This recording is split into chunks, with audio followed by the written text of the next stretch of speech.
kalau tidak dipersingkat, mustahil aku datang mendapat iman di bumi. Ayat yang lain mengatakan begitu. Ya toh? Kalau ayat yang ke-22 tadi, mustahil aku mendapatkan makhluk ini selamat. Karena orang pilihan Allah, waktunya dipersingkat. Dipersingkat dalam bahasa, ya, dalam bahasa yang apa? Harfiah. Dipersingkat itu misalkan 20 jam. Kemudian cuman dijalani berapa? 15 jam. Jadi ada pemotongan berapa ini? 5 jam dipersingkat.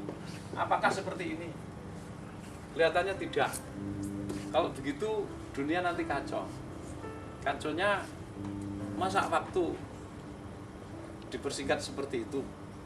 Tetapi yang saya rasakan, hari-hari kita ini seperti cepat berlalu.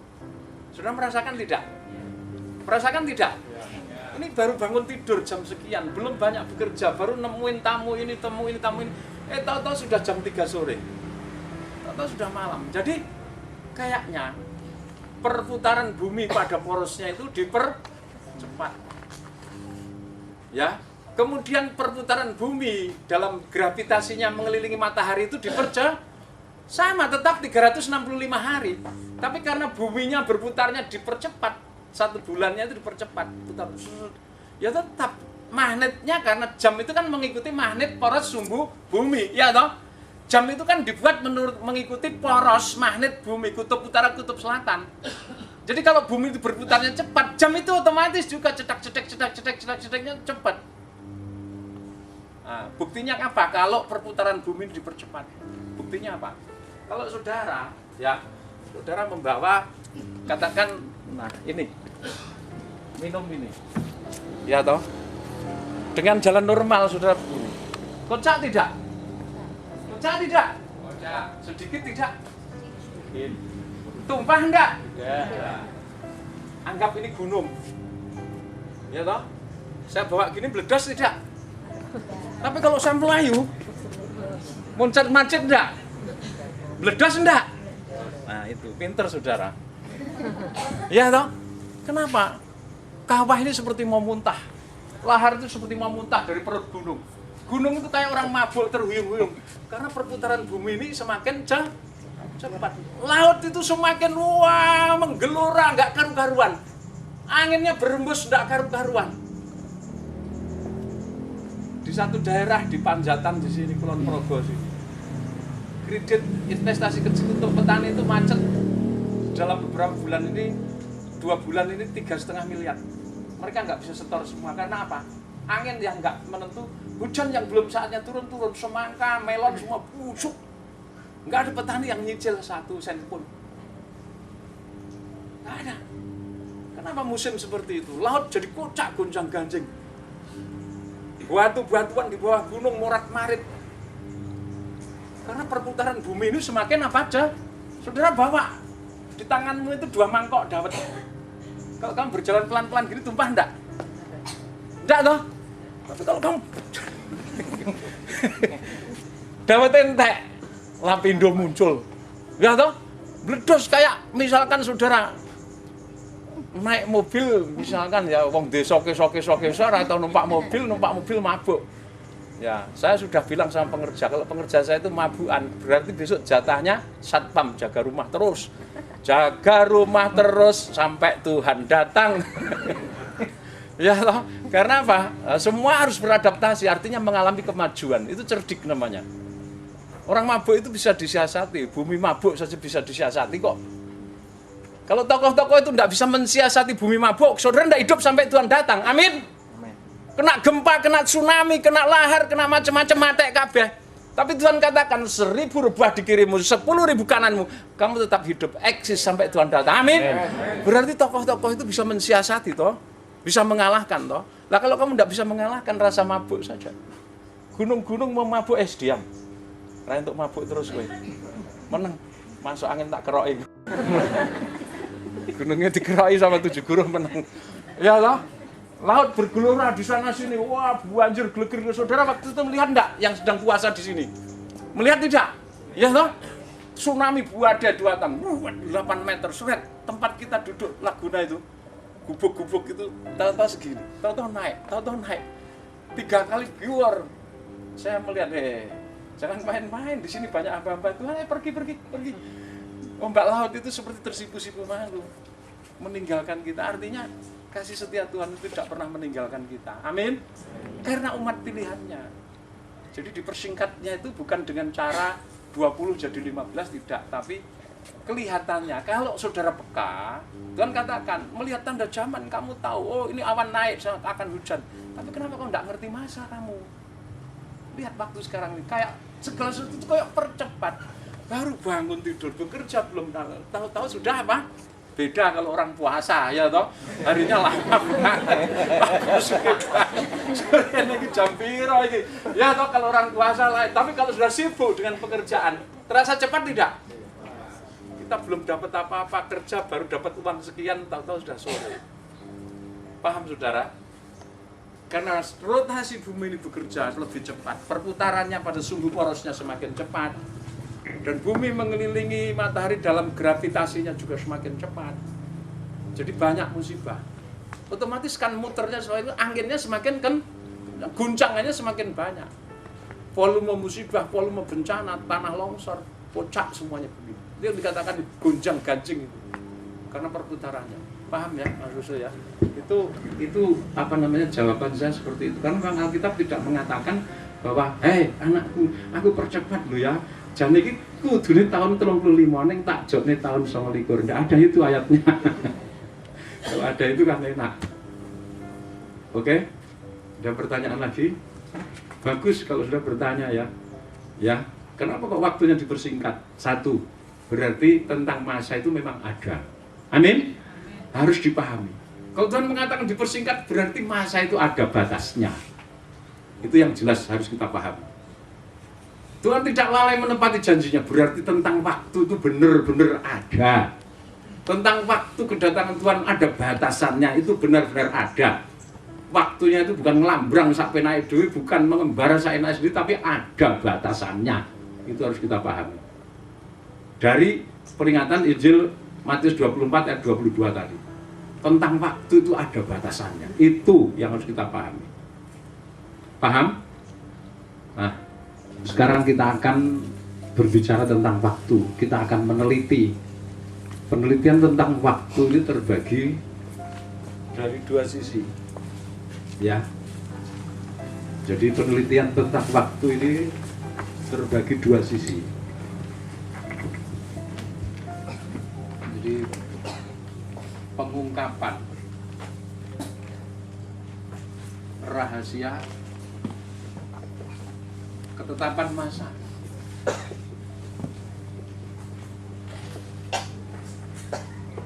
Ya, ini kita lihat dari dua sisi. Satu, sejarah umum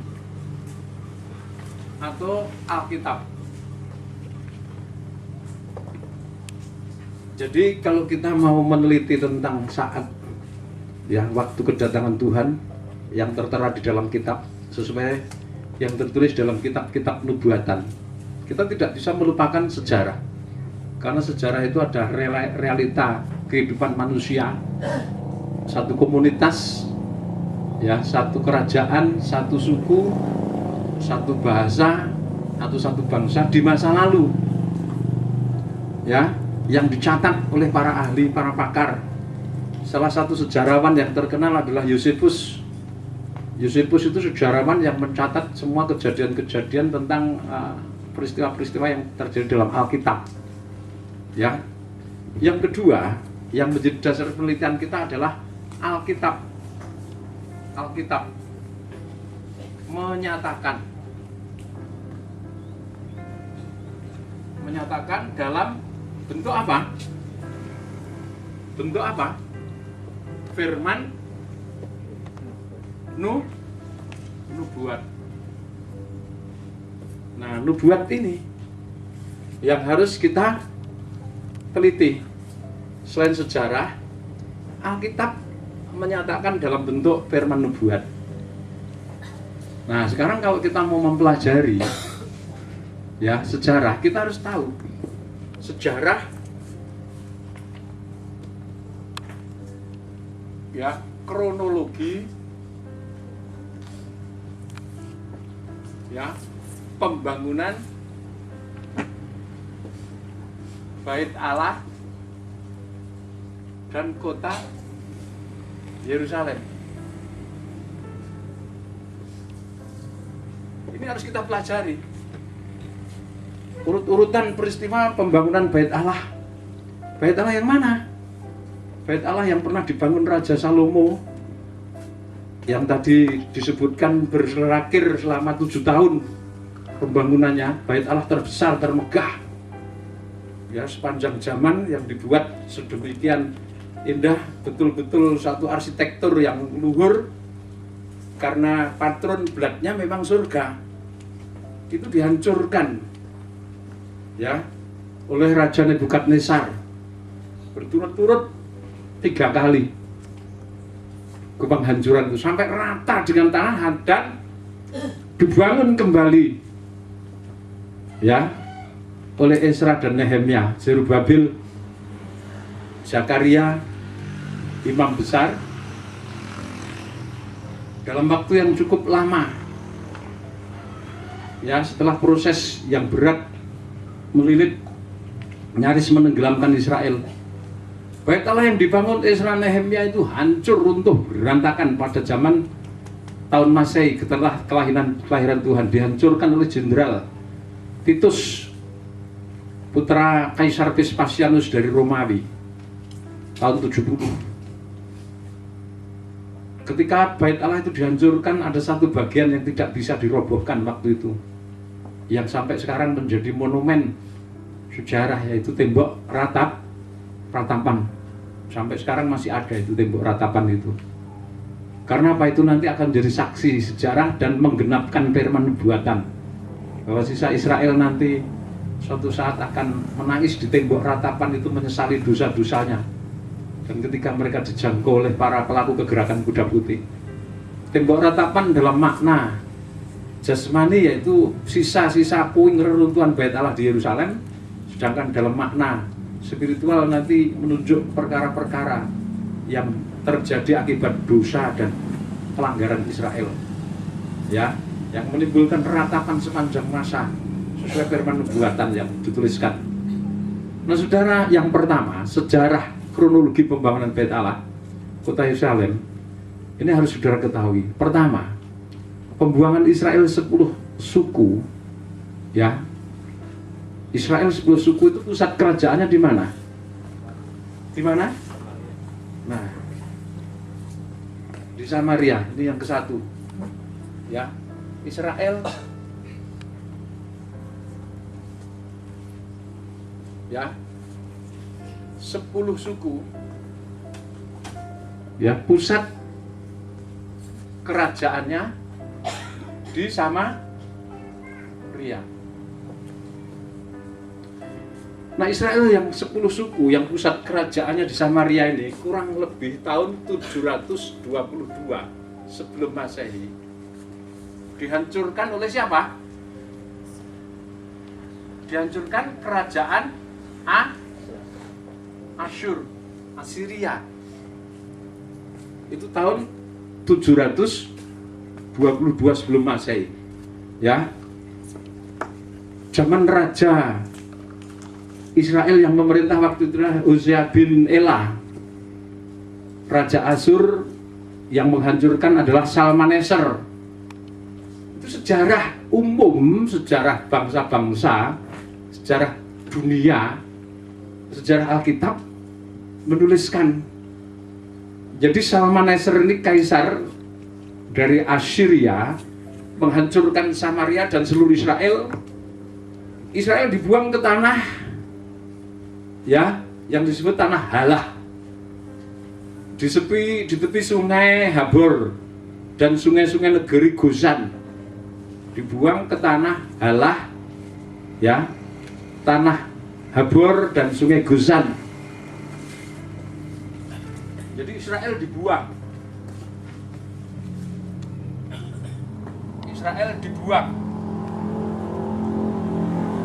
ya, ke tanah Halah, Habor dan kehabisan. Habis Israel, rata tanah. Sejak saat itu sudah tidak terdengar lagi kerajaan Israel. Itu akhir kerajaan Israel sampai hari ini. Ya, pembuangan itu begitu dahsyat. Israel terserak sampai sekarang ke seluruh bumi sejak saat itu. Ya, tercerai-berai ke seluruh bumi. Tidak ada satupun orang Israel yang disisakan. Yang tersisa mati dibunuh. Beberapa sisanya perempuan-perempuan tinggal di Samaria. Ya, Samaria dijadikan jajahannya Assyria.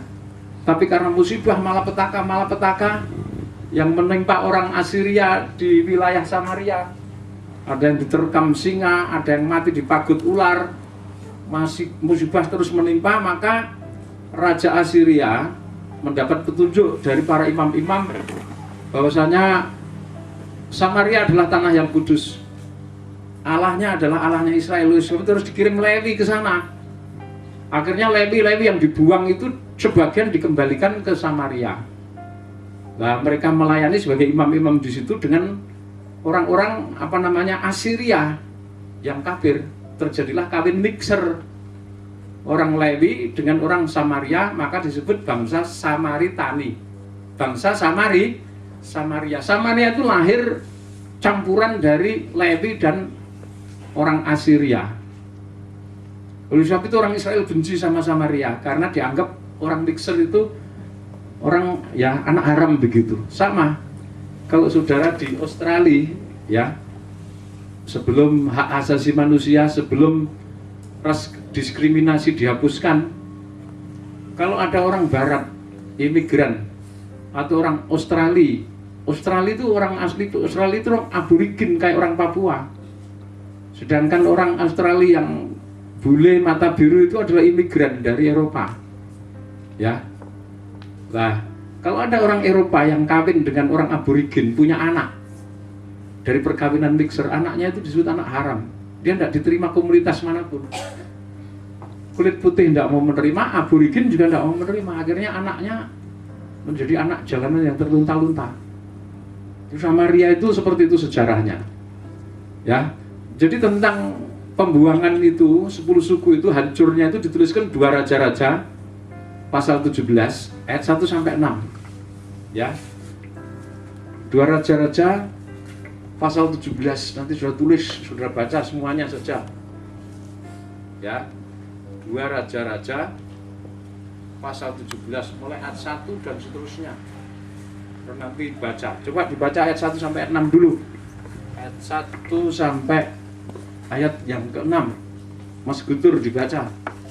2 Raja-Raja 17 ayat 1 sampai 6. Jadi sejarah ini harus kita pelajari supaya nanti saudara ngerti. Kalau kita menghitung tentang waktu kedatangan Tuhan itu erat kaitannya dengan sejarah ini. Kalau saya menyampaikan ke seminar, saya menyampaikan ke KKR di Kupang, di Jayapura, di Sentani, saya tidak mengungkapkan rahasia ini karena ini terlalu detail. Ini layaknya dipakai oleh para pemberita, dipahami para pemberita karena ini rahasia yang harus saudara pahami kalau ada orang-orang yang bertanya, supaya saudara menjawab secara akurat. Ya, mari dibaca. Hosea Raja Israel. Ya. Dalam tahun ke-12 zaman Ahaz, Raja Yehuda, Hosea bin Ela menjadi raja di Samaria atas Israel. Ya, terus? Ia memerintah 9 tahun lamanya. Ya, terus? Ia melakukan apa yang jahat di mata Tuhan. Ia melakukan apa yang jahat di mata Tuhan, tetapi bukan seperti raja-raja Israel yang mendahului dia. Dia sangat jahat. Salmaneser, Raja Asyur, maju melawan dia. Hosea takluk padanya serta membayar upeti. Tetapi kedapatanlah oleh Raja Asyur bahwa di pihak Hosea ada persepakatan. Ya, terus? Karena Hosea telah mengirimkan utusan-utusan kepada So, Raja Mesir. Terus? Dan tidak mempersembahkan lagi upeti kepada Raja Asyur. Ya, terus? Seperti biasanya tahun demi tahun. Sebab itu Raja Asyur menangkap dia dan membelenggu dia dalam penjara. Ayat 5, kemudian majulah Raja Asyur menjelajah seluruh negeri itu. Ia menyerang Samaria dan mengepungnya 3 tahun lamanya. Dalam tahun ke-9 zaman Hosea, Maka Raja Asyur merebut Samaria. Ya, terus? Ia mengangkut orang-orang Israel ke Asyur ke dalam pembuangan dan menyuruh mereka tinggal di Halah. Tinggal di Halah di tepi sungai Habor, terus? Yakni sungai negeri Gosan, Ya. di kota-kota orang Madai. Nah, di kota-kota Madai. Madai itu Medi versi. Kalau sekarang itu Irak. Jauh sekali dari pembuangannya itu. Akhirnya Israel sejak saat itu mengembara. Ini peristiwa terakhir yang dicatat oleh sejarah. Setelah itu tidak ada lagi kerajaan Israel. Yang ada tinggal satu kerajaan, yaitu Yehuda. Israel itu 10 suku. Yehuda itu 2 suku. Yehuda itu suku Yehuda dan Benyamin. Sedangkan Israel itu Ruben, Simeon, Lewi, Isakar, Zebulon, Gad, Aser, dan Naftali, dan Efraim atau Yusuf. Benyamin sama Yehuda membentuk satu kerajaan, pusatnya di Yerusalem. Kerajaannya disebut kerajaan Yehuda. Sekarang mereka disebut sebagai orang-orang apa? Yahudi. Jadi Yahudi itu cuma 2 suku. Benyamin sama siapa? Yehuda. 10 suku Israel itu sampai sekarang di Amerika. Orang Manase sebanyak-banyaknya, orang Efraim di Inggris, selebihnya tersebar di Soviet, di Rusia, ya, di Asia, di Afrika, di Australia. Tapi mereka menjadi orang cerdik semua, cerdas, berhasil. Rata-rata pakar di bidang ilmu. Karena memang Israel itu jenius, pilihan Allah betul. Tapi sudah balelo, istilahnya memberontak terhadap Allah. Nah, ini sejarahnya. Itu terjadi tahun 722 sebelum Masehi. Kalau saya membaca 2 Raja-Raja pasal 23 dan 2 Raja-Raja pasal 24, ya, ini tentang kerajaan Yehuda. 2 Raja-Raja pasal 23 dan 2 Raja-Raja pasal 24. Ya.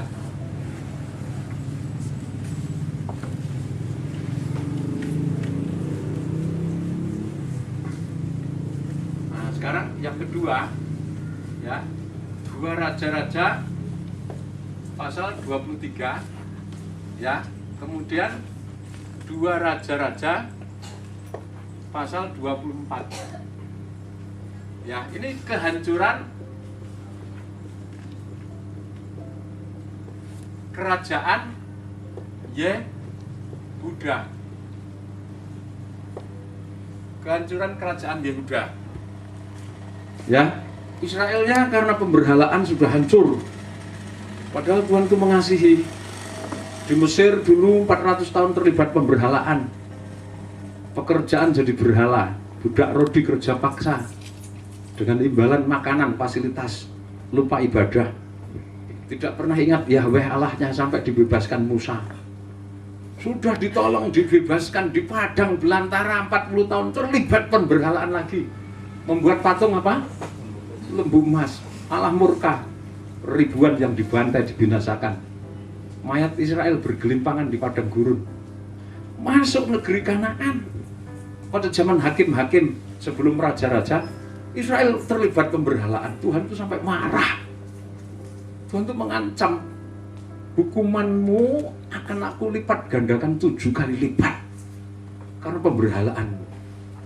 Tidak pernah berhenti. Berhenti sebentar pemberhalaan pada zaman Raja Daud, zaman Raja Salomo, pertengahan akhir Raja Salomo mulai pemberhalaan. Apalagi anaknya Raja Salomo yang namanya Yerobeam memimpin pemberhalaan itu lagi. Ya, Israel di bawah apa namanya Rehabeam. Kalau Yehuda Yerobeam, Israel Rehabeam, sama-sama terlibat pemberhalaan. Dan itu tidak pernah berhenti, oleh sebab itu Tuhan sangat murka. Nah, karena pemberhalaan itu Yehuda dihancurkan. Siapa yang menghancurkan? Siapa? Kehancuran kerajaan Yehuda. Ya, dihancurkan siapa? Hah? Dihancurkan oleh Babel. Ya, Nebukadnezar. Ya, dihancurkan. Penghancuran ini 3 tahap. 3 tahap. Ya, penghancuran ini terjadi 3 tahap. Tahap pertama itu tahun 606 sebelum Masehi. Wah, ini yang terbesar, ini yang terhebat, itu yang dicatat sejarah. Tahun 606 sebelum Masehi itu Yehuda dihancurkan. Waktu itu rajanya Yoyakim. Ya, Raja Yehuda Yoyakim. Raja Yehuda bernama Yoyakim.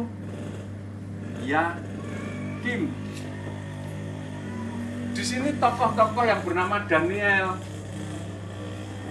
Sadrah, CS ya, Mesah dan Abednego ditahan bersama ribuan anak muda lainnya. Ya.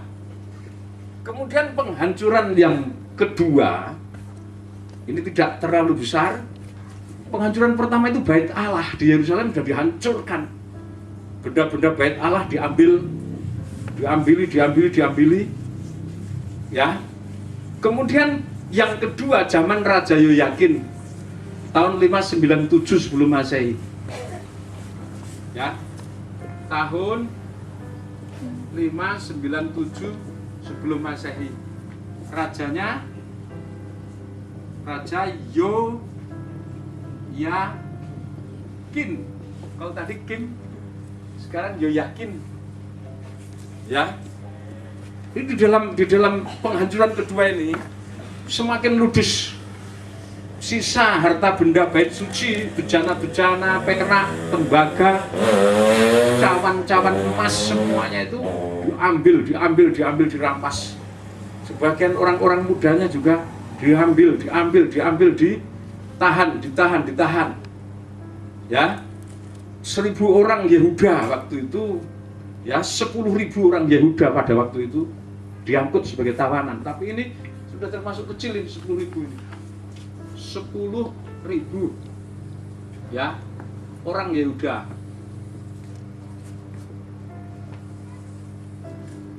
Ditahan ini. Ya. Kemudian yang ketiga, penghancuran yang ketiga adalah tahun 586 sebelum Masehi. Waktu itu rajanya Zedekia. Ya. 586 tahun 586 sebelum Masehi, Raja Yehuda adalah Raja Zedekia yang dicupli matanya itu. Ini raja terakhir ini.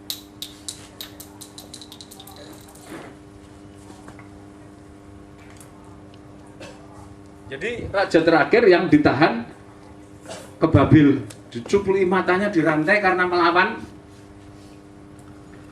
Ya. Kenapa mereka ditahan? Israel dan Yehuda dianggap lalai. Sejak keluar dari Mesir selama 490 tahun. Ya, lamanya 70 sabat. Harusnya setiap 7 tahun. Tahun ke-7 tanah Israel itu harus diistirahatkan, tidak boleh ditanami. Israel hidup dari sisa-sisa tanaman yang ada. Namun kalau Israel menuruti hukum sabat, Israel tidak kekurangan. Sebab lumbungnya masih penuh, gudang anggurnya masih penuh, 1 tahun itu tidak akan habis ketika Israel tidak bercocok tanam. Tanah itu diistirahatkan setahun, tapi karena setiap satu sabatnya 7 tahun tidak diistirahatkan setahun, 490 tahun atau 70 sabat, maka hukumannya adalah satu sabatnya 1 tahun. Israel ditahan di Babil selama 70 tahun. Ya, ditahan di Babil selama 70 tahun. Itu dituliskan di dalam kitab Nabi Yeremia. Coba Yeremia pasal berapa itu? 25 ayat 11. Ya, mari dibaca Mas Guntur. Yeremia pasal 25 ayat 11, mari dibaca. Maka seluruh negeri ini akan menjadi reruntuhan dan ketandusan. Seluruh negeri ini buat diucapkan akan menjadi reruntuhan dan ketandusan, dan bangsa-bangsa ini akan menjadi hamba kepada Raja Babel 70 tahun lamanya. Nah, bangsa Yehuda ini maksudnya akan menjadi hamba kepada Raja Babil 70 tahun lamanya. Itu dimulainya tahun 606 sebelum apa? Masehi. Ya, 606 sebelum Masehi. Jadi ditahan berapa tahun? 70 tahun. Kira-kira kapan dibebaskannya? Ya, coba kita hitung. Tadi tahun 606 ini pertama ditahan. Ya, tahun 606 ya ditahan. Lamanya berapa tahun? 70 tahun. Ya, jadi berapa? Berapa saudara? 536 tahun. Kenapa? Tahun sebelum Masehi itu kan mundur ngitungnya. Sudah kelihatan tegang banget, bingung gitu.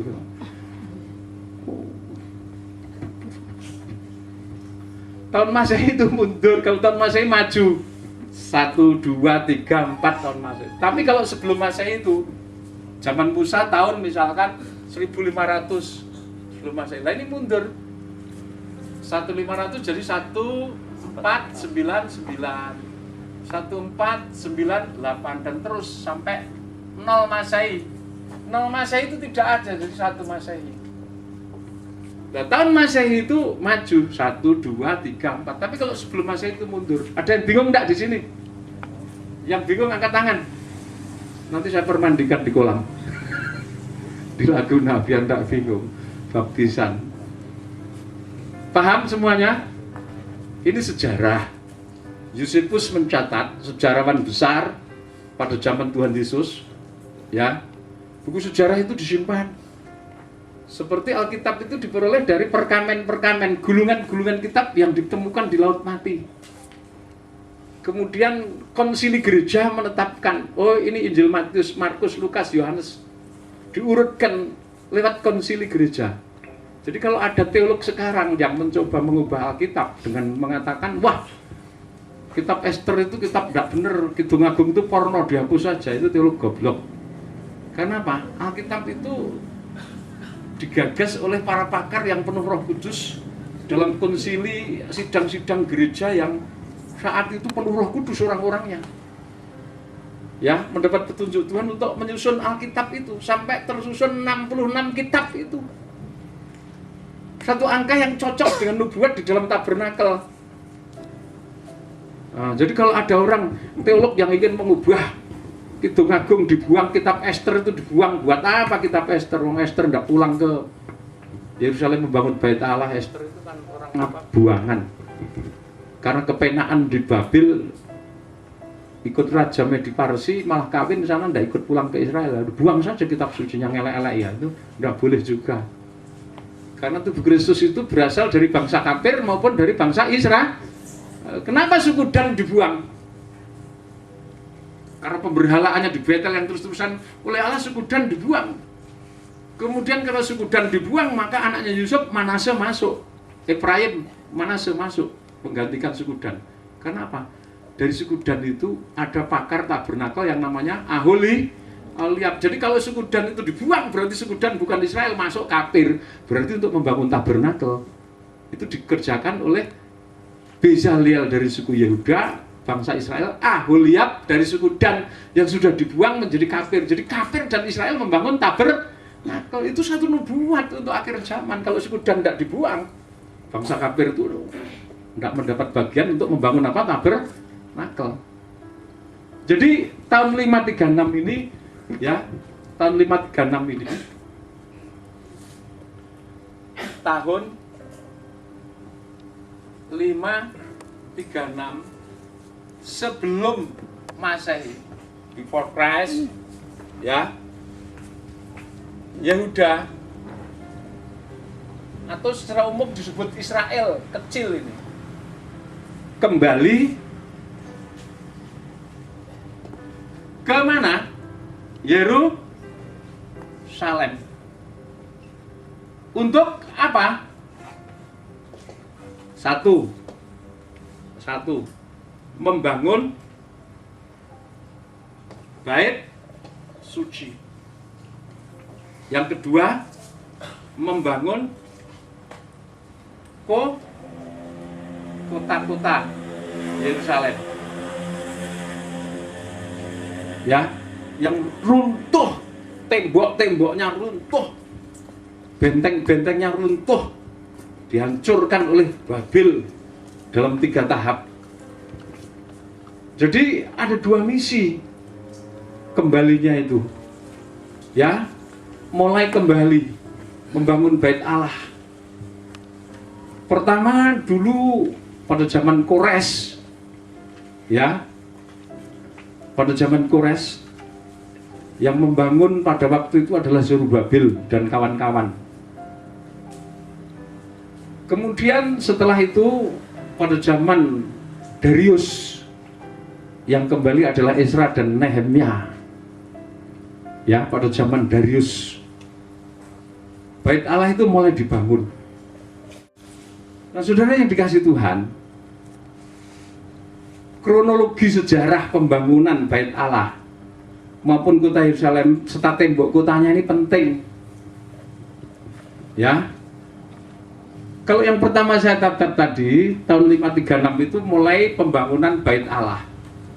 Sekarang mulai pembangunan kota Yerusalemnya sekarang. Ada 2 toh yang dibangun. Bait Allah yang dibangun Salomo dulu, itu dibangun lagi oleh Zerubabel, Zakaria, ya. Kemudian kota Yerusalem dibangun Ezra dan Nehemia. Nah, Ezra ini ahli kitab, dia Lewi, dia ditahan. Dia baru pulang dari pembuangan itu tahun 458. Jadi bukan tahun 536. 536 itu Zerubabel untuk Belsasar. Tetapi Ezra belum pulang waktu itu. Tahun 458, Ezra ahli kitab itu mulai kembali Yerusalem untuk melakukan observasi secara spiritual Yerusalem yang bait Allahnya sudah dibangun itu apakah umat ibadahnya kayak apa. Kan membangunnya mulai tahun 536. Ya, itu selesai tahun 516. Bait Allah itu dibangun selesai tahun 516. Jadi pembangunan bait suci ini selesai tahun 516. Ya. Ini selesai ya, kurang lebih 516 sebelum Masehi. Ini bait suci. Tapi kotanya belum dibangun. Tembok kotanya belum dibangun, tembok yang mengelilingi kota atau menjadi benteng. Lah Ezra meneliti 2 sisi. Satu, meneliti Yerusalem secara spiritual. Ya. Ezra itu melakukan observasi tahun 458. Ini sejarah mencatat. Ya, nabi yang bernama Ezra. Ya, kurang lebih tahun ya 458 sebelum Masehi. Dia melakukan observasi yang meliputi 1, ibadah. Ya, ibadahnya umat Tuhan di Yerusalem. Yang sudah ada bait Allahnya. Yang kedua, tentang kondisi kota Yerusalem yang saat itu masih berupa reruntuhan. Pagar temboknya runtuh, segala sesuatunya runtuh. Ya, sampai Nabi Nehemia saat itu mengeluh sedih. Kesedihannya itu terpancar dalam raut wajahnya karena Nehemia itu bupati, kepala rumah tangga, istana istilahnya, yang mengepala rumah tangga. Raja Kores itu melihat, kok mukamu murung sekali, ada apa? Ya, coba dibaca itu Nehemia pasal 2. Ezra, Nehemia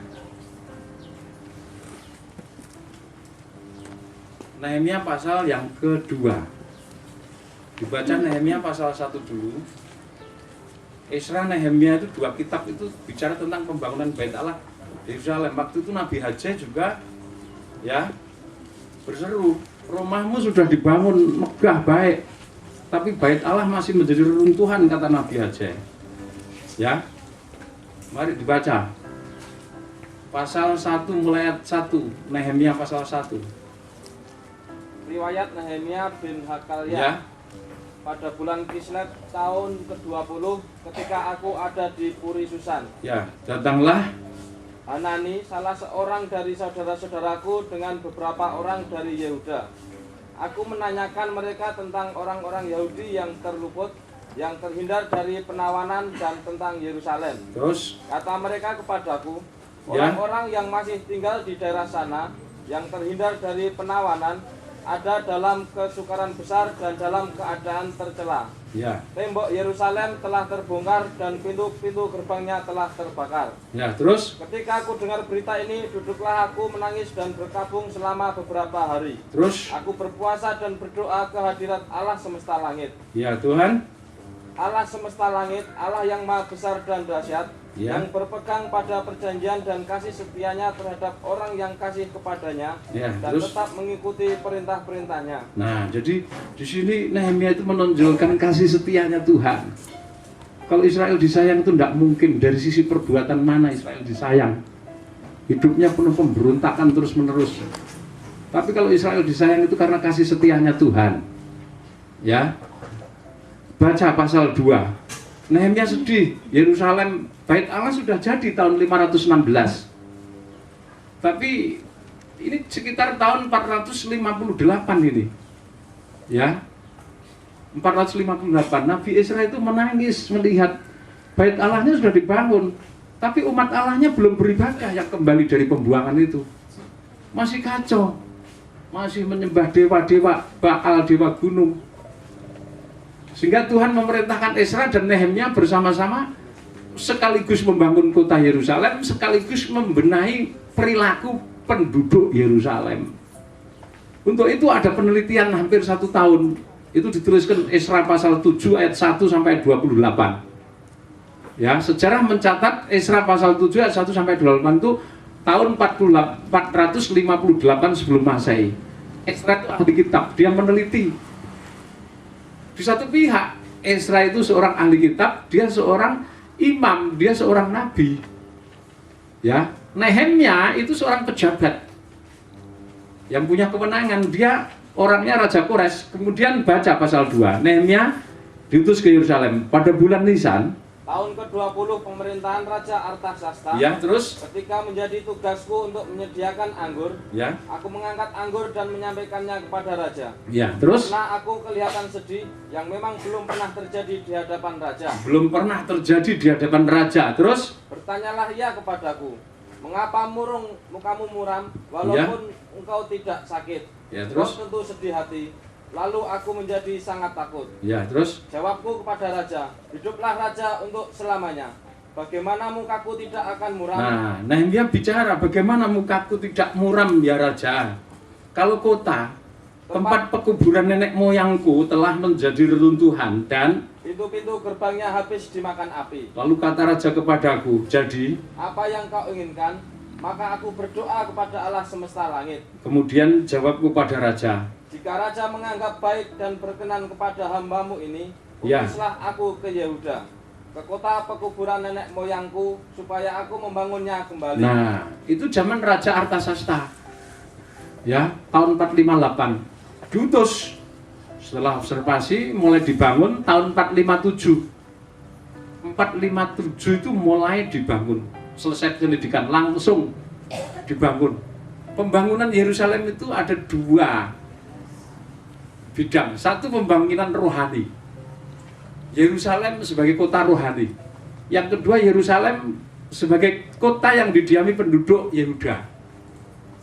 Jadi kota secara jasmani maupun Yerusalem secara rohani itu dibangun bersama-sama. Zaman Raja Artasasta. Tetapi ketika ada laporan, ya, fitnah dan lain-lain dari Sesbasar, dari orang-orang yang tinggal di sekitar situ, Raja Artasasta menghentikan pembangunan. Raja Artasasta mati digantikan Raja Darius. Raja Darius meneruskan pembangunan itu. Jadi tepatnya tahun 457 sebelum Masehi. Ya. 457 sebelum Masehi. 457 sebelum Masehi. Ya. Yerusalem dibangun. Nah, Yerusalem ini dibangun dalam dua sisi. Satu spiritual ya, atau rohani yang dibangun oleh Ezra. Sedangkan Nehemia menekankan pembangunan fisik. Ya, bangunan fisik. Ya, jasmani. Kota. Nah, kita dapatkan tahun-tahun ini dari sejarah, saudara. Saya tidak asal cuplik, saya tidak asal otak-atik. Kalau sudah membaca sejarah dunia, sejarah umum, sejarah kekaisaran Romawi, sejarah kekaisaran Alexander Agung dari Mesir dan lain-lain, ya, saudara nanti akan mendapatkan angka-angka itu. Ya. Nah, jadi disitulah tahun-tahun yang harus kita perhatikan. Pertama, tadi ada 2 tahun. Ya, ada 2 tahun yang harus diperhatikan. Ya, ini nanti akan bermanfaat untuk penelitian. Yang ke-1, tahun berapa? 536 sebelum Masehi. Yang kedua, tahun 457 ya, sebelum Masehi. Ini adalah apa? Ya, pembangunan apa? Bait Allah. Sedangkan ini pembangunan apa? Kota Yerusalem.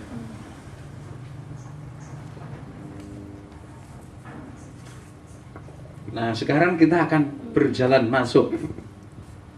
Kok bisa Yesus datang?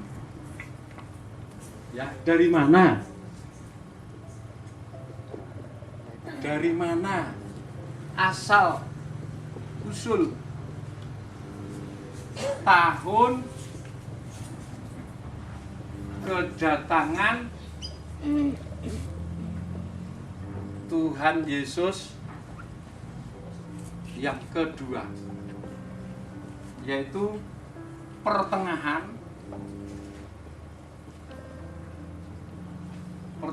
ya, tahun 29. Ini dari mana ini? Kalau sudah berkata, nanti tahun 29 datang, itu dikejar, kok tahu kamu? Gayamu mungkin begitu, sok hebat, sok suci, ya toh. Bahkan ada bekas jemaat saya itu yang mengkritik, goblok, bodoh, mungkin begitu pikirnya. Itulah kalau gereja itu mengkultuskan siapa, Pak Diro? Mengkultuskan manusia, ya toh. Sudah jelas Alkitab itu mengatakan tentang hari dan apa? Jamnya tidak ada orang yang tahu kok. Pendeta nyelidiki, aneh banget katanya. Nah, mereka nggak baca Alkitab, rupanya mau mengkritik orang, tapi nggak baca Alkitab. Bahwa yang dilarang diselidiki itu tentang apa? Hari dan jamnya, tapi masanya enggak. Nah, setelah dicelikkan begitu, malu, diam, terkatup. Nah, saudara, supaya saudara mengerti.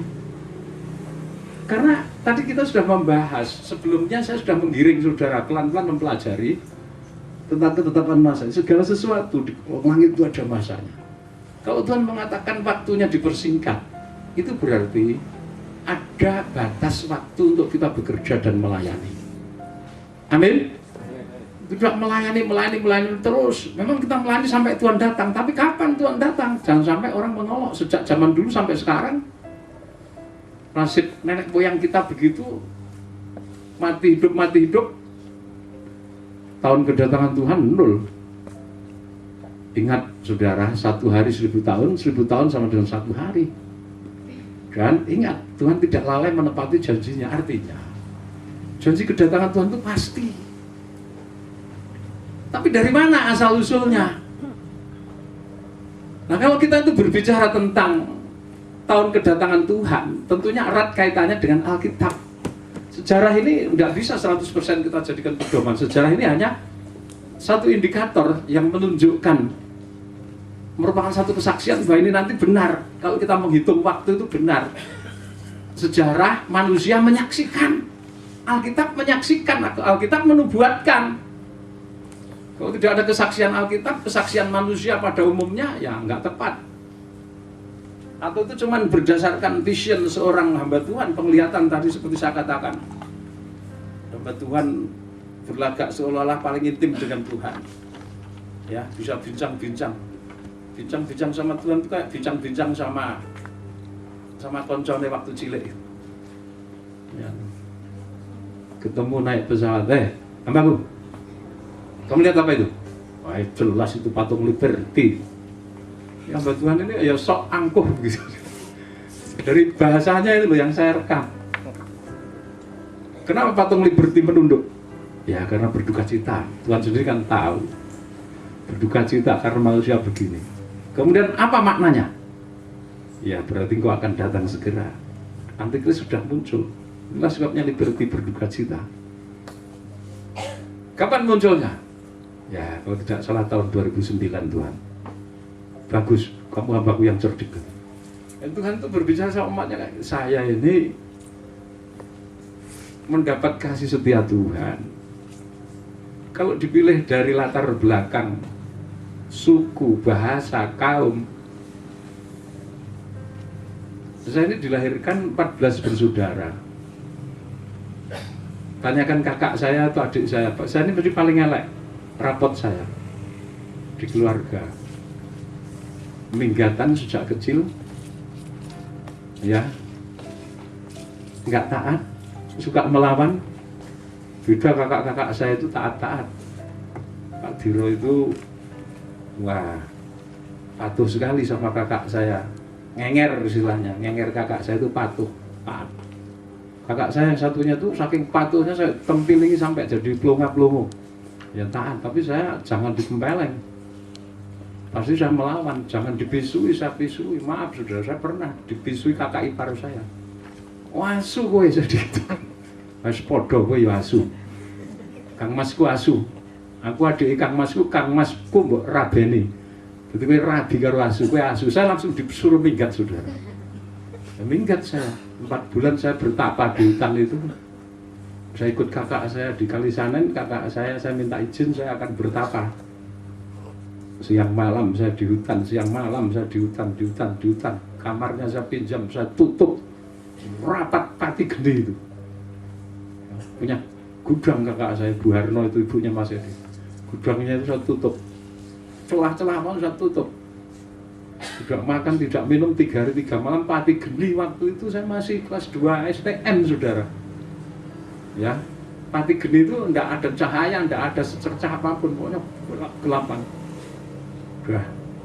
Wah itu ke hutan.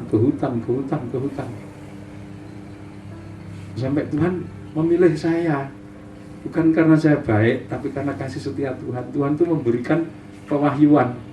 Namun demikian kalau saya hadir di Dewan Musyawarah Tuhan itu tidak pernah saya itu yang berani menatap wajah Tuhan sampai saya itu tidak tersungkur, itu tidak berani. Begitu Tuhan dia dikatakan ya seperti bunyi sangkakala yang menggetarkan Dewan Musyawarah, Tuhan hadir diikuti kerubnya dengan suara yang biasa. Katanya Wahyu pasal 14 seperti denting kecapi tetapi seperti desuk air bah yang luar biasa dia hadir. Oh, saudara, Elia juga merekam kehadiran Tuhan. Ada api menyambar-nyambar, kemudian seperti gemuruh angin topan, setelah itu angin sepoi-poi. Tuhan hadir. Oh, enggak berani yang namanya dengenge, apalagi berkata, siapa yang datang itu? Tuhan kah? Nggak berani. Atau Tuhan datang menyapa saya, kamu sudah di sini tuh. Enak saja bukan sama Tuhan. Wah, ngomong pun ditata. Dari bawah istri saya itu titip salam macam-macam. Tolong tanyakan Tuhan ini, tolong sampaikan. Sampai sana katup mulut saya. Enggak ada satupun yang bisa saya ungkapkan. Tuhan kapan diberkati? Sering istri saya titip salam gitu. Kok sudah begini? Nah, setelah ke Papua kemarin saya baru dijelekkan. Murnikan dulu, ini tahun pemurnian. Kejahatanmu itu kesombonganmu. Kesombonganmu apa? Merasa diri baik. Merasa diri sudah berbuat banyak, merasa diri wis korban akeh, merasa diri wis paling taat, merasa diri paling akeh sembayangi. Tapi kok belum diberkati, lesu, marah, gondok, kesandung. Nah, pertama saya jadi sasaran Romo Paulus, atau cakil ngomong tok. Lama-lama Tuhan yang dimarahi. Tuhan itu mana, kapan janji itu? Karena perbuatan kita tersandung. Kalau kita itu diberkati, nanti kalau sudah diberkati, itu bukan karena perbuatan dan usaha, tapi karena kasih rahmat. Rahmat itu anugerah, pemberian cuma-cuma yang tidak menuntut balasan apapun. Amin. Amin. Karena Tuhan baik sekali. Dia memberi kita. Kamu diberkati 30-60 itu karena Tuhan baik. Bisnismu nanti diberkati karena Tuhan baik. Bukan karena kamu sudah puasa, hikmatmu banyak, tidak. Puasa, hikmat, marifat itu melengkapi karena kita ingin mengasihi Tuhan. Berhubung Dia sudah mengasihi kita, sebagaimana adanya hidup kita ini kita persembahkan untuk mengasihi Dia dengan menaklukkan diri pada Tuhan. Saya mendapat pewahyuan itu sedemikian. Jadi bukan karena saya baik, dari tengah keluarga saya paling nakal, paling suka gelut, paling suka minggat, paling suka berkelahi. Tapi Tuhan memilih, dan di hadapan Tuhan saya tidak berani. Ya, keladuk toto istilahnya orang Jawa, kurang dugo.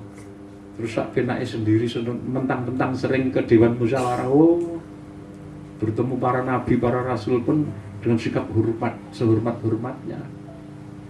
Jangan saudara nanti mentang-mentang jadi mempelai menjadi orang kedua di surga.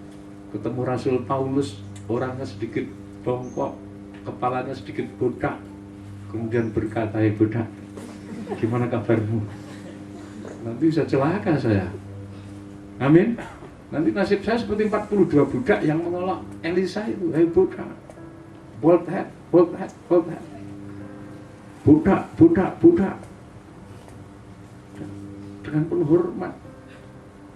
Ya, saya ketemu mantan guru saya, Bapak Indiwono di sana dengan rasa hormat. Dengan rasa hormat. Berani celintisan sembarangan. Orang di surga itu orang yang sudah kudus. Amin. Kita di bumi ini masih penuh dosa. Jadi saya mendapat petunjuk ini tuh bukan sehari dua hari, saudara. Bertahun-tahun, hampir 23 tahun saya kumpulkan, saya catat, saya teliti. Saya membaca sejarah, saya membandingkan ini, saya mendapat petunjuk Tuhan. Sampai akhirnya genap 23 tahun, saya ingat tanggal 13 November kemarin, hari Sabtu. Itu ulang tahun pewahyuan yang keberapa? 23, saudara lupa semua.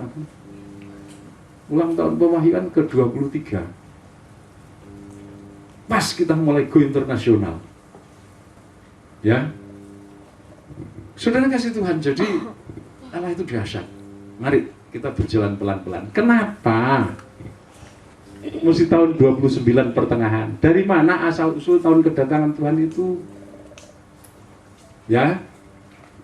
Asal usulnya angka itu dari mana? Kita akan buktikan bahwa nubuat dalam Alkitab ini benar, cocok, tepat, akurat sekali. Ya. Pertama, kita akan meneliti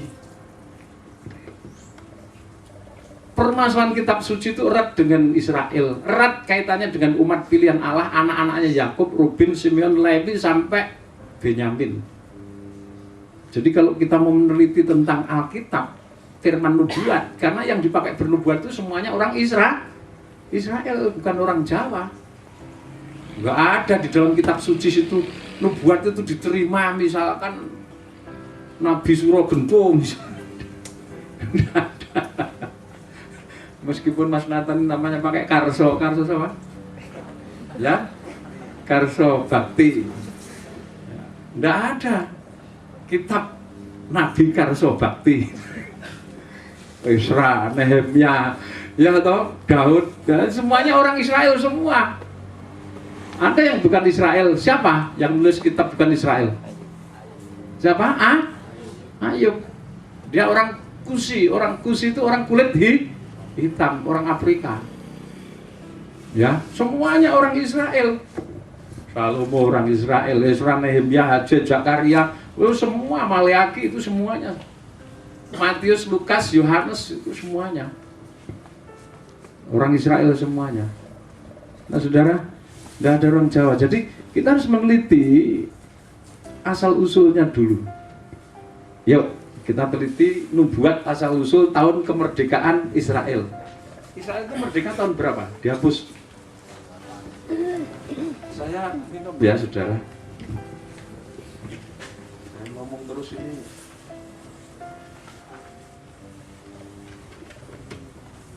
Nanti sampai jam berapa ini? Jam berapa Pak? Jam 1? Ya. Kita teliti nubuat asal usul. Nomor 1 ini, argumen 1. Ya, nubuat asal usul kemerdekaan bangsa Israel. Kapan Israel merdeka? 15 Mei 1948. Yang ini Israel, ini milik Allah, ini biji mata Allah. Kalau dia merdeka tahun segitu tuh Tuhan pasti merencanakan. Direncanakan Tuhan tidak? Direncanakan tidak? Hah? Direncanakan jelas. Iya toh? Oh itu umatnya Tuhan. Dibaca dulu Imamat 26 ayat 18. Imamat pasal 26. Nah ini tadi yang saya katakan, Israel itu dihukum Tuhan karena pemberhalaan. Ya, itu judulnya kutuk. Israel dikutuk Tuhan karena apa? Kejahatannya, perlawanannya, pemberontakannya, penyembahannya terhadap berhala yang tiada pernah berhenti. Mari dibaca. Ya, ayat 18. Mas Guntur. Dan jikalau kamu dalam keadaan yang demikian pun tidak mendengarkan daku, Ya, terus? maka aku akan lebih keras menghajar kamu sampai 7 kali lipat karena dosamu. Ya, aku akan menghajar kamu. Ya. Imamat pasal berapa itu? 26 ayat 18 dan seterusnya.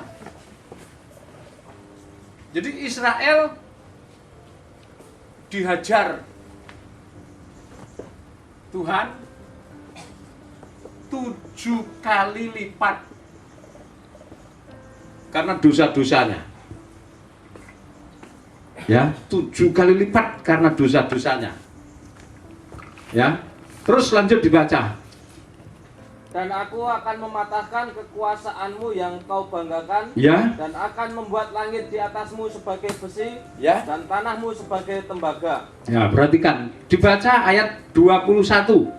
Jikalau hidupmu tetap bertentangan dengan daku, Ya. dan kamu tidak mau mendengarkan daku, Maka aku akan makin menambah hukuman atasmu sampai 7 kali wah, lipat setimpal dengan diucapkan dosamu. dalam satu pasal itu sudah 2 kali. Dibaca sekarang ayat 24. Maka aku pun akan bertindak melawan kamu, Ya. dan aku sendiri akan menghukum kamu 7 kali lipat. Nah, karena sudah dosamu. 3 kali. Baca lagi ayat 28.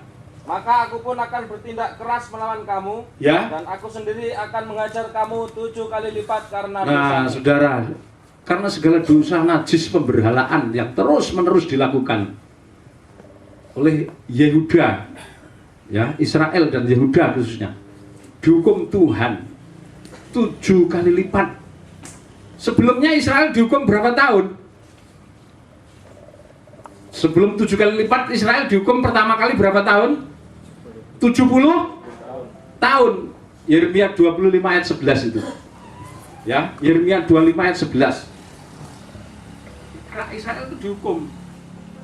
Yeremia 25 ayat 11. Ya, dihukum 70 tahun di Babil. Bahkan sampai ganti dari Raja Nebukadnezar sampai ganti Raja Medi Parsi. Ya. Lamanya 70 tahun. Baru pulang tahun berapa? Tahun 536 sebelum Masehi membangun apa? Bait Allah. Dihukumnya tahun 606 toh. Ya toh? Pulangnya tahun berapa? 536. Baru pulang, ibadahnya dibenahi, Yerusalem dibenahi, ditata. Israel sudah jatuh lagi dalam pemberhalaan. Ini sudah dinubuatkan. Padahal Tuhan itu mau memberi berkat Israel, mau menjadikan Israel itu berkat bagi bangsa-bangsa seperti janjinya kepada Abraham, tetapi jatuh lagi. Maka Tuhan mengancam dengan hukuman berapa? Ya, pulang tahun 536 jatuh lagi, jatuh dalam pemberhalaan. Nah, karena jatuh terus maka diancam, dihukum, ditambah hukumannya, dihukum ya, ditambah 7 kali lipat. Baru pulang, pemberhalaan sudah dilakukan lagi. Ezra, Nehemia mati, nabi-nabi kecil mengingatkan, diabaikan. Nabi Maleaki sampai putus asa. Sekitar tahun 350 sebelum Masehi itu Nabi Maleaki itu mengingatkan Israel. Karena Nabi Maleaki juga tidak didengar. Sampai keras bicaranya, kamu pencuri, kamu menipu, kamu merampok. Tapi Israel tetap bersikeras dalam pemberhalaannya. Setelah itu Tuhan membisu. Hampir 300 tahun lebih Tuhan tidak mau bicara, tidak mau ngomong apapun, tidak mau ngomong sepatah kata pun. Israel dibiarkan. Sampai akhirnya Nabi terakhir diutus untuk menyelamatkan Israel, yaitu siapa? Yohanes Pembaptis. Jadi jarak antara Nabi Maleaki sampai Yohanes Pembaptis itu hampir 350 tahun, saudara. Tuhan itu diam, sudah sakar-karpu Israel. Bersundal pemberhalaan. Tapi Israel diancam dengan hukuman 7 kali lipat. Nah, tahun Alkitab dengan tahun Yahudi itu beda. Tahun Alkitab itu 1 tahun. 1 tahun Alkitab atau tahun Yahudi itu sama dengan 360 hari. Kalau 1 tahun Masehi itu berapa? 365 seperempat hari. Loh, kenapa kok 365 seperempat? 4 tahun sekali. Tahun Masehi 4 tahun sekali itu disebut tahun Kabisat. Lamanya 366 hari. Jadi kalau dibuat rata-rata, lebih 1 hari itu dibagi 4, jadi seperempat hari. 1 tahun itu 365 seperempat, itu tahun Masehi. Nah, kalau tahun Yahudi itu 360. Sudah baca itu Wahyu pasal 11 ayat 2. Ya. Halaman itu diserahkan untuk diinjak-injak selama, coba dibaca saja Wahyu 11 ayat 2. Supaya nanti saudara jelas ayat-ayat ini.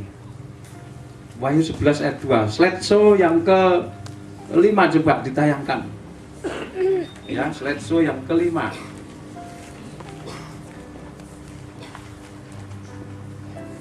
Halaman 3. Makalah saudara pada halaman 3, slideshow yang ke-5. Dibaca Wahyu 11 ayat 2.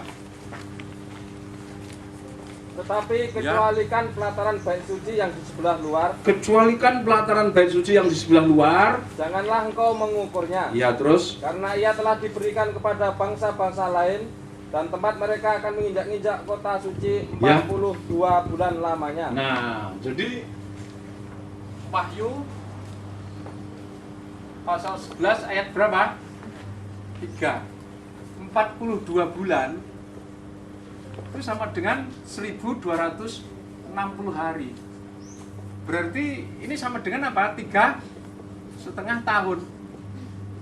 Nah, berarti 1 tahun ini sama dengan 360. Hitung saja. ya, kalau tahun-tahun Masehi lebih.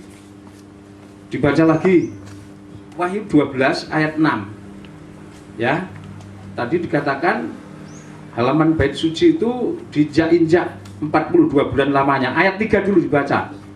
Ayat 3. Maka tampaklah suatu tanda Ayat yang 3. Ayat 3.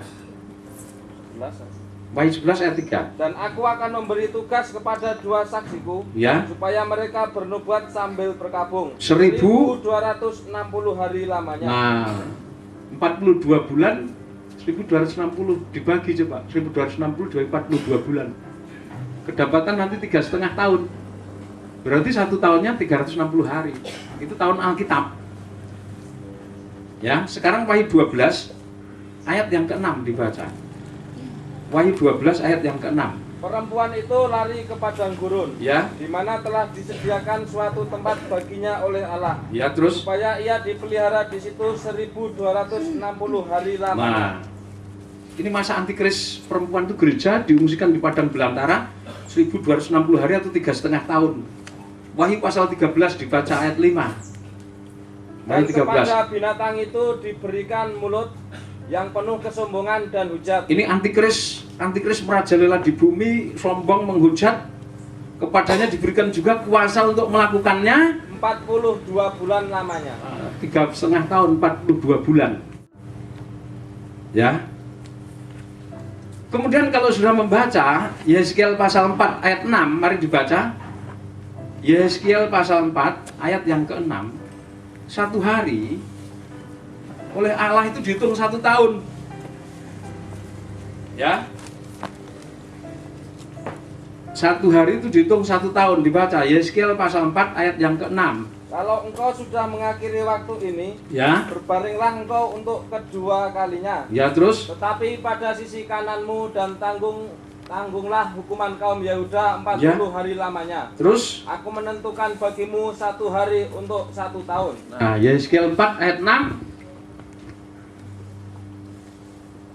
Yeskiel pasal 4 ayat 6. 1 hari hukuman ya itu dihitung sama dengan apa? 1 tahun. Ya. 1 hari itu sama dengan 1 tahun. Ya. Nah, jumlah hukuman atas Israel itu ditambah 7 kali lipat. Jadi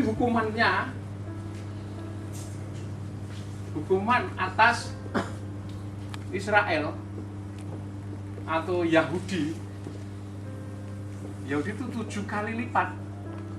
7 kali lipat. Nah, kalau ini dihitung 7 kali lipat kali 360 hari. Ya. 1 kali hukumannya adalah 1 tahun. 1 tahun hukuman ini dijadikan hari. Jadi 360 hari. 7 kali lipat berarti 7 kali 360 hari. 7 kali 360 hari. Berapa? 2520. Di sini kelihatan enggak tempat saudara itu? Kecil sekali di sini. Halaman 2 saudara, maaf. 3. Halaman 3 ya. Nah, di sana jadi terdapat angka 2520 hari. Maaf, 2500. Ini kan hari ini sama dengan apa? Tahun. Jadi 2500 520 apa? Tahun. 1 hari hukuman sama dengan 1 tahun. Ini firman nubuatan, saudara. Hukuman Israel itu ditambah 2520 tahun. 1 hari itu dihitung 1 tahun. Lah 1 hukuman itu yang dilipat gandakan itu 1 tahun. Kalau 7 kali lipat berarti 7 kali 360 hari. Yang 1 harinya dihitung 1 tahun. Kedapatan angka 2520. Ini mana tadi? Nah ini ya, 2520 tahun. 2520 tahun dijadikan hari. Berapa? Di situ kedapatan angka berapa? 907.200. Kalau 2500 tahun ini dijadikan hari,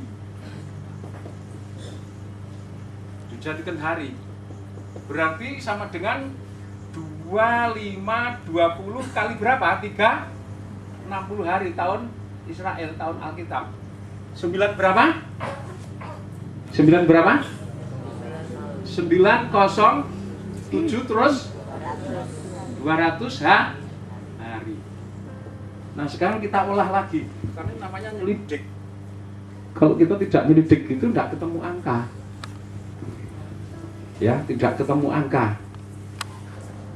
Ya, Israel dihukum di Babel mulai tahun 606 sebelum Masehi, lamanya 70 tahun. Kemudian bebas tahun 536, tepatnya bulan Nisan.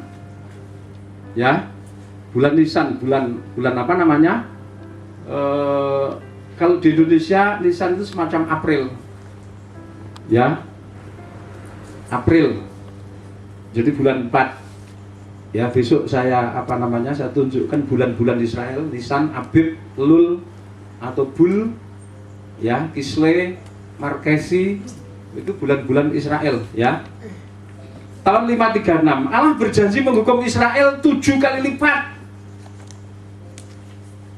7 kali lipat itu adalah berapa hari jumlahnya hukumannya? Kalau dijadikan hari berapa kali hukumannya? 907.200 hari, itu lamanya hukuman. Jumlah hukuman 907.200 hari dijadikan tahun Masehi sekarang. Ya. Nah, ini tahun Yahudi toh. 907.200 dijadikan tahun Masehi. Jadi sama dengan 907,200 dibagi berapa? 365 seperempat. Di situ kedapatan berapa? Ya? Coba. Nah ini berapa? 2483,8. 2483,8. 2483,8 apa? Tahun. Tahun apa ini? Masehi. Ini lama hukuman yang harus diderita Israel. Ya. 2483,8 tahun Masehi. Ya. Kemudian ya, 2483 ini sementara Israel itu sudah menjalani 70 tahun, kembali tahun 536. Jadi kita harus mengurangi 284 dikurangi 356,4. 35,64 itu adalah bulan kembalinya Israel kemana?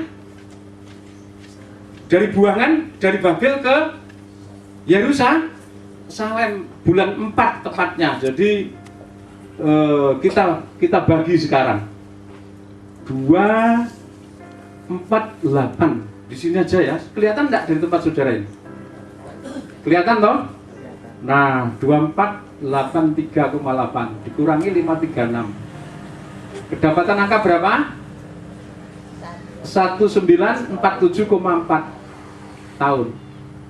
Kenapa kok ditambah 1 tahun? Karena ini kan mundur 536, 5,35, 34, 32, 33, 31 sampai 0 Masehi. Tahun 0 itu tidak ada. Adanya adalah langsung tahun apa? 1 Masehi. Berarti 1947,4 ditambah 1 tahun. Sebab tidak ada tahun 0 Masehi, yang ada adalah tahun 1 Masehi. Jadi hukuman itu sampai tahun 1948,4. 4 ini ya, kalau dibagikan 4/10 kali 12 bulan, artinya ini tepatnya 4,8. Jadi pertengahan Mei. Betul tidak? Akurat tidak ini? Ini kan 12 bulan. 0,4 itu kalau 10 ya 0,4 ya 4 bagian toh. Tapi karena 4/10 dari 1 tahunnya kan 12 bulan, ya toh? 12 bulan dibagi 10 kali 4. Kedapatan 4,8, dibulatkan 4,8 itu bulan apa? Januari 1, Februari, Maret, April 4. Lah 4,8 kan Mei. Mei pertengahan. Ya tidak terlalu akurat. Kalau Israel merdeka tahun berapa? Ya, 0,4 itu Mei. Jadi tepat Israel merdeka pada tanggal 15 Mei 1948. Ini. Dan ini saudara dijadikan patokan oleh Tuhan Yesus. Untuk Yesus mengucapkan satu nubuat. Setiap langkahnya Israel, kejadian-kejadian yang terjadi atas Israel itu satu hal yang harus disimak, diteliti, dikaitkan dengan Alkitab. Karena Israel itu umat pilihan Allah. Allah itu sedang bekerja untuk Israel. Tidak mungkin Israel itu dilepaskan oleh Tuhan. Amin. Kejadian nanti Israel mengalami chaos, dikepung Libanon, Suria, ya, Turki, dikepung Iran, Yordania, Mesir dan sebagainya. Itu nanti juga menggenapkan firman. Itu akan menggenapkan firman. Nah, kalau ini sudah ditemukan tanggal 15 Mei Israel merdeka. Ingat, Israel itu di mata Tuhan adalah pohon ara. Buah pohon ara yang sulung. Hosea pasal 9. Coba dibaca ini. Hosea pasal 9 ayat 10. Ya. Hosea pasal 9 itu halaman 3 tadi, tetap dibaca bawah sendiri. Israel di mata Tuhan adalah pohon ara yang sulung, dibaca Hosea. Ya. Hosea pasal 9 ayat 10, mari dibaca. Seperti buah-buah anggur di padang gurun, aku mendapati Israel dahulu. Ya, aku mendapati Israel dahulu seperti buah sulung sebagai hasil pertama pohon ara. Ya, Israel itu buah sulung utama dari pohon ara. Itu Hosea pasal 9 ayat berapa? 10. Ini di mata Allah, Israel adalah apa? Pohon ara. Nah, ini metode yang kedua, argumen yang kedua sekarang. Dasar yang kedua. Tadi dasar pertama tadi baru menggiring.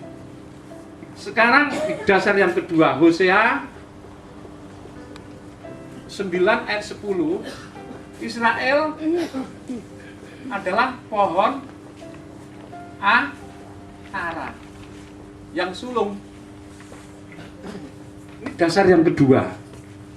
Israel sebagai pohon ara yang sulung, milik Tuhan, kekasihnya Tuhan. Ya, mari dibaca dalam slideshow yang ke-9. Slideshow yang ke-9, coba.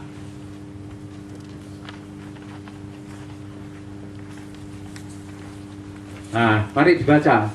Saya tidak usah menulis, di situ sudah cukup jelas.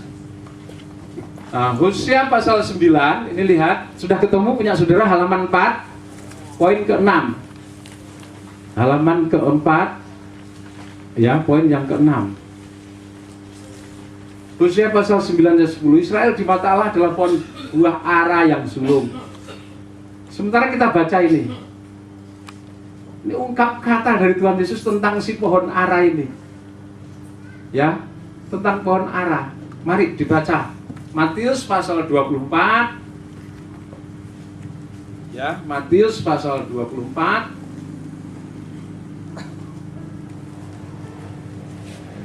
Nah, dibaca ayat 32 sampai ayat 35. Perhatikan.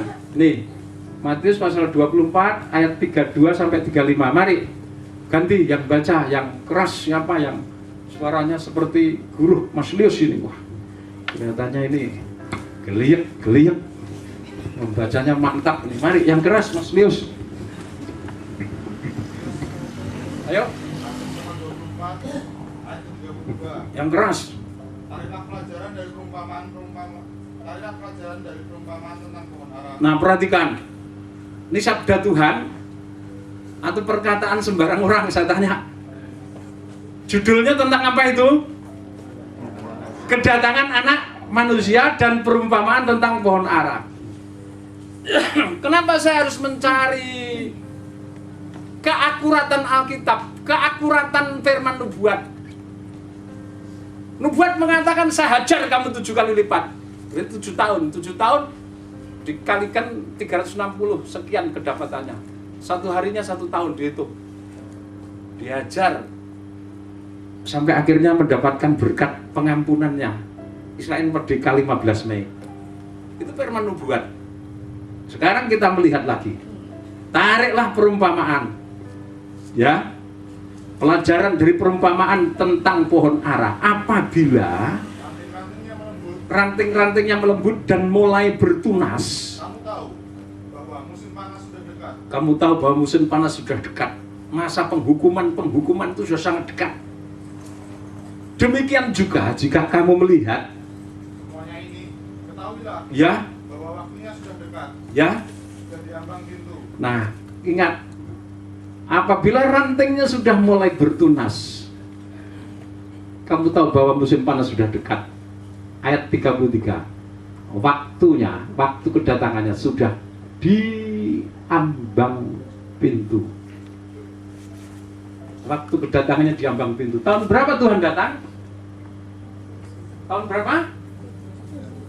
Tuhan Yesus datang kedua pertengahan tahun 2029 Masehi. Sekarang ini tahun Masehi. Tariklah perumpamaan dari perihal pohon ara. Bila rantingnya mulai melembut dan bertunas, waktunya sudah dekat. Waktu kedatangannya sudah di ambang pintu.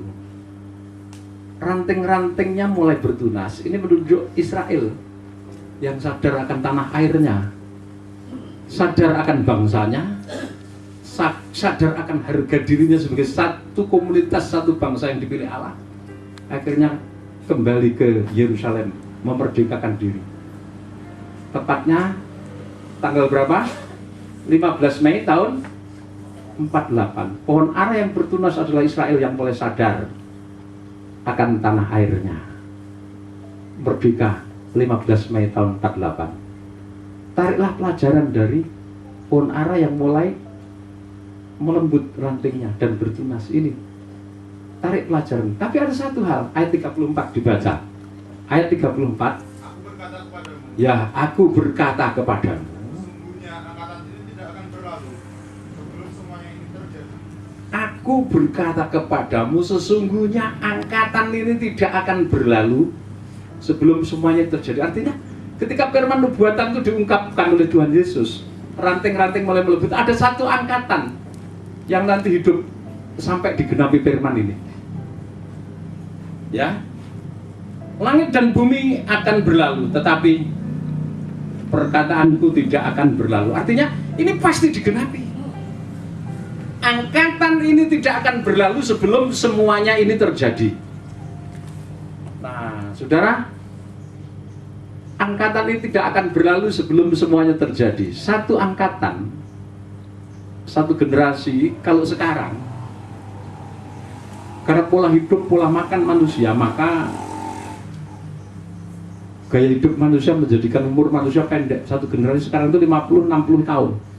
Tapi Alkitab mencatat satu generasi 70-80 tahun. Baca Mazmur 90 ayat 10. Ya. Mazmur 90 ayat 10. Mari dibaca, Mas Aga. Mazmur 90 ayat 10.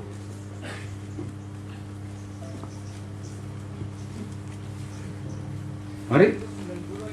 Yang keras. Masa hidup kami 70 tahun dan jika kami kuat Ya. 80 tahun. Nah, cukup. Masa hidup kami 70 tahun.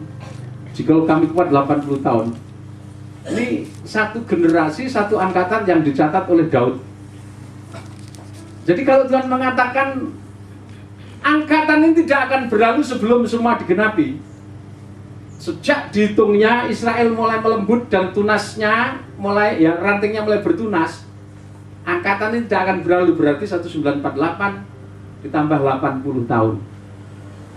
Kedapatan angka 2028 setengah.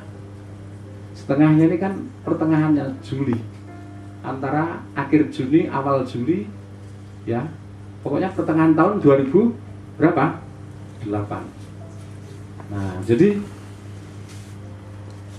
kalau ini kepastian tahun kedatangan Tuhan, ya ini pasti, maka ambang pintu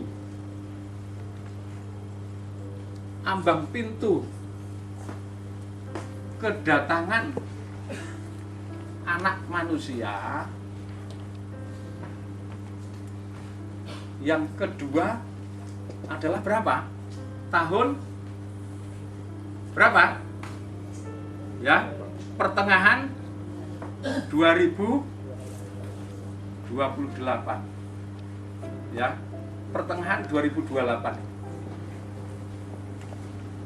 Ya. Atau kalau ditulis lebih akurat 2028,5. Sama seperti ini juga begitu. Yang dimaksud ambang seperti ini, saudara.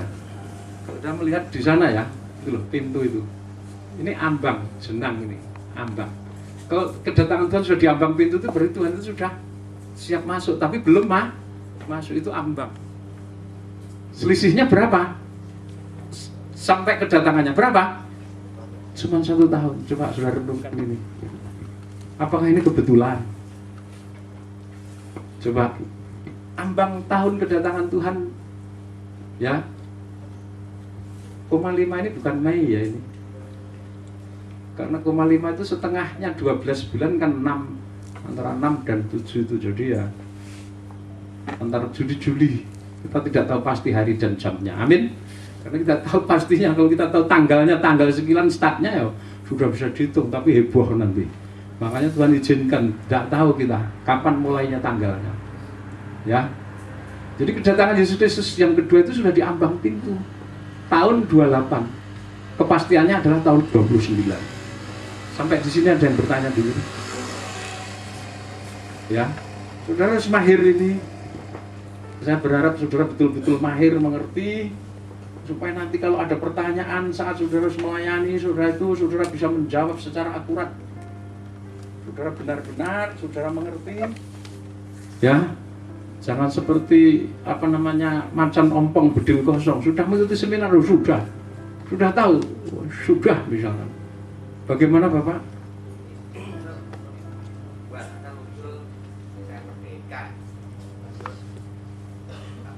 Ya. Ya.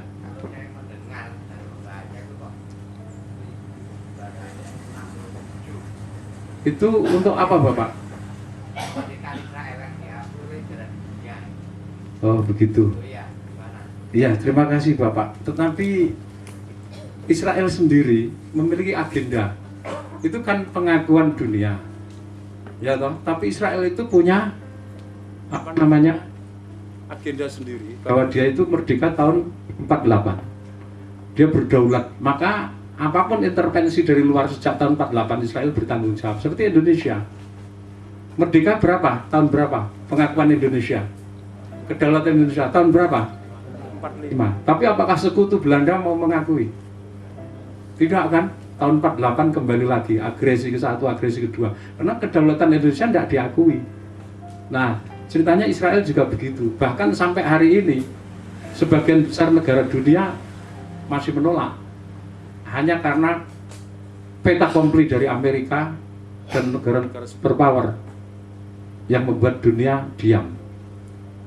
Jadi kemerdekaan Israel sebagai negara berdaulat yang diakui oleh Israel, ya, kalau konferensi Jenewa, PBB dan lain-lain, karena mereka semuanya menolak. Sampai hari ini banyak negara yang katakan menolak. Yang menerima itu cuma beberapa puluh negara besar yang masuk dalam keanggotaan apa? Dewan Keamanan PBB yang meminta komplit. Oke, kita clear tahun 67. Tahun 67 itu perjanjian Camp David ketika Israel menghancurkan mana? Mesir. Nah itu Mesir hancurkan, dilindas oleh perang padang gurun, singa gurun itu Israel. Mesir menyerang, jeblak di padang gurun, sikat habis. Sejak saat itu Mesir sampai hari ini takluk sama Israel. Biar negara Arab macam-macam, Mesir tidak berani macam-macam sama Israel sampai hari ini. Jadi tahun 67 itu sejarah mencatat peperangan besar dan di situ terjadi perjanjian yang disebut Camp David. Jadi memang secara yuridis formal Dewan Keamanan PBB mungkin mengakuinya itu, tetapi Israel sendiri memiliki sejarah dan kedaulatan bahwa saya lahir 15 Mei tahun 48. Orang mau mengatakan, wah kamu lahir tahun 62, tahun 61, silahkan, itu urusannya. Saya sudah mengatur negara saya sejak tahun 48. Dan itu direalisasikan betul. Sejak tahun 48, tidak ada yang berani malang melintang berurusan dengan Israel. Mesir mencoba melakukan intervensi, disikat sama Israel. Karena Israel itu tidak sendiri. Israel itu seluruh dunia. Di Soviet sana tokoh-tokoh Israel, para pakar itu Israel, para penemu iptek yang tercanggih itu Israel, penguasa bank di dunia terbesar, World Bank, yang dulu asal mulanya Bank of England menjadi World Bank, berkembang menjadi IMF, itu Israel semua. Di dunia kita itu sudah dikuasai Israel. Israel yang bersembunyi di dalam satu urdu yang bernama Kabbalah. Dahsyat sekali. Masuk di Indonesia tahun 15 berapa? 96 Kabbalah itu. Padahal Israelnya belum pojok-pojok merdeka itu. Sudah masuk Indonesia. Islam dipecah belah. Syariat Islam dimasuki Kabbalah. Ya. Tokoh syariat Islam dari Semarang dan Surabaya itu masuk, akhirnya mendirikan komunis itu. Lahirnya komunis di Indonesia. Jadi begitu Bapak. Jadi memang ada konferensi PBB, tetapi ada versi ya yang dicatat oleh Alkitab. Alkitab mencatat sesuai nubuat tahun 1948. Itu satu firman nubuatan dan itu diakui oleh seluruh dunia. Sedangkan pengakuan yuridis formalnya Israel tidak pernah menggubris hal-hal seperti itu. Terserah kamu. Kamu ngomong tahun berapa silahkan. Tapi jangan coba-coba intervensi negeri itu. Jadi Israel itu 1948. Kemudian ditambah nubuat tadi. Angkatan, satu angkatan itu 80 angkatan. 80 tahun. 1948 ditambah 80, 2028 setengah. Ambang pintu kedatangan Tuhan. Ini akurat sekali perhitungan itu. Namanya ambang ya belum masuk. Kalau udah masuk bukan ambang lagi, di dalam berarti. Ada lagi yang mau bertanya? Baik. Ini Romo, terkait dengan pembacaan 2028,5. Kalau menurut saya mungkin membacanya itu seperti ini Romo. 2028,5 itu kan setengah tahun, berarti 6 bulan.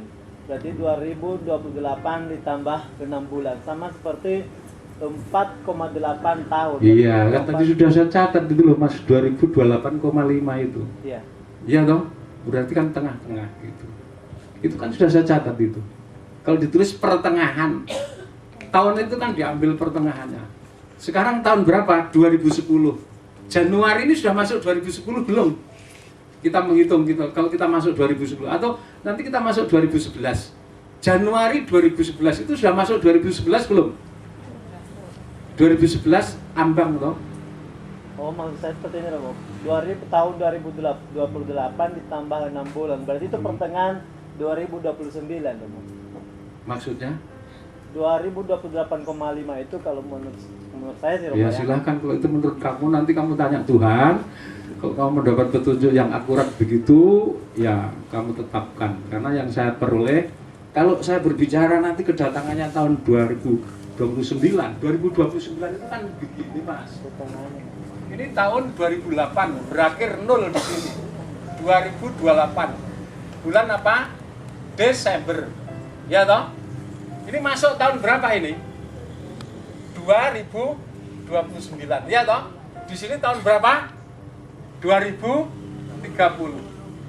Januari ini, Februari, Maret, ini sudah 2029 belum? Kalau di sini pertengahan 2029 atau pertengahan 2008? Nah ya ini loh Mas. Nah bagaimana toh? Ini loh. Itu yang saya maksud Romo. Enggak. Lah iya, terus ya kamu tanyakan itu apa? Jadi tahun 2028 ditambah 6 bulan. Berarti jatuhnya nanti bulan Sebentar Mas, ini loh kamu lihat ini loh. Iya. Tulisan saya ini 2028,5 itu kan berarti kan 6 bulan. Ada 2028 ini sudah kita jalani berapa? Pertengahannya ini, makanya saya kasih kurung pertengahannya ini loh. Jadi pertengahannya itu di sini, itu antara Juni Juli, ya toh? Ini bisa Juni. Kita jangan bicara akuratnya ya, nanti dipisui orang nanti. Kalau kita bicara tentang akuratnya, tanggalnya dan sebagainya nanti orang marah karena Matius 24 ayat 36. Jadi saya berbicara ininya saja, yang jelas ini loh. Jadi ini ambang pintu ini. Ambang ini berarti kan belum, jadi harus Belum. Nah, kalau saya mengatakan ini tahun 29, ya, ini 29, ini tahun 30, ya, ini 29, berakhir ya. Ini tahun, ini tahun 28 ya, 28, ini tahun 29. Ya toh, yang sedang kita jalani, betul enggak? Nah, pertengahannya di mana pertengahannya? Hah? Yang disebut pertengahan tahun 2029 itu di mana? Di sini kah? Di sini atau di mana? Atau di sini? Atau di sini? Ini untuk menuliskan itu seperti ini, tetapi perhitungannya itu seperti ini. Pertengahan tahun 2009 atau boleh dikatakan Juli misalkan 2009. Nah, Juli 2009 itu kan sama dengan pertengahan tahun 2009. Bisa paham maksud saya? Bisa paham enggak? Jadi yang dimaksud pertengahan itu di sini. Kamu lahir kapan? Oh, saya lahir pertengahan tahun pertengahan tahun misalkan 55. Berarti ini tahun 54. Ini 5 yang sedang kita jalani. Ini ke sana 56. Kapan kamu lahir? Saya lahir bulan Mei. 1 2 3 4 5. Wah, di sini. Wah, berarti hampir pertengahan tahun 55 ya. Betul. Betul loh? Bukan 55 ditambah setengah di sini, bukan loh ya. Nanti berarti pertengahan tahun 56. Makanya saya catat pertengahan 2028 kalau menuliskan seperti ini, kayaknya seperti ini. Ya toh, 2028 ditambah sekian. Itu tahun 29. Nah, nulisnya yang lebih enak bagaimana? Ditulis pertengahan atau gimana? Tapi karena ini menghitung saudara, jadi bisa menghitung itu sudah apa namanya istilahnya, wah kemut-kemut betul. Nah ini serba Alkitab itu serba akurat, saya katakan nubuat itu akurat betul. Bisa paham ya Pak Samuel ya? Jadi kalau yang disebut pertengahan itu ya bukan 29 ditambah apa? Setengah, bukan. Berarti nanti pertengahan 30 itu. Ya 29 itu seperti MP3, PPIKM, Bandialik diselenggarakan tahun berapa? Bulan apa? Itu pertengahan tahun berapa itu berarti? Nah, ditambah 13 tahun panen raya, pertengahan tahun 2015. Panen rayanya nanti 7 tahun, berarti sampai pertengahan tahun 2028. Masa kelaparan besar 7 tahun, berarti pertengahan 22 ditambah 7 sampai pertengahan 29. Jadi tengah-tengah dari tahun 29 itu. Sekarang ambangnya itu sekitar pertengahan tahun 28. Jadi 1 tahun. Begitu Mas Samuel ya. Ya. Jadi jangan menambah. Jadi 28 ditambah sekian nanti membingungkan. Ya. Penulisannya memang susah. Makanya saya kasih double itu supaya kita nggak salah, tidak terjebak dengan penambahan nilai. Ditulis saja pertengahan, atau kalau saya menulis bulan itu kok kita kok akurat banget. Ya toh, tapi tidak meneliti hari toh, tetap tidak meneliti hari, jam, tanggal tidak. Kalau meneliti bulan dan tahun itu tidak ada salahnya. Nah, sampai di sini ini sudah jam 1. Ada yang bertanya lagi, boleh? Silahkan. Sudah paham semua? Ya, terutama ini mahasiswa pasca sarjana nanti, kalau saudara harus pemaparan misalkan, atau saudara diuji, ada kesempatan ya saudara harus bisa menjawab, menggambarkan secara tepat. Ya. 8 argumen akan saya lanjutkan besok. Ya, besok kita akan bertemu lagi di tempat ini jam 9 ya.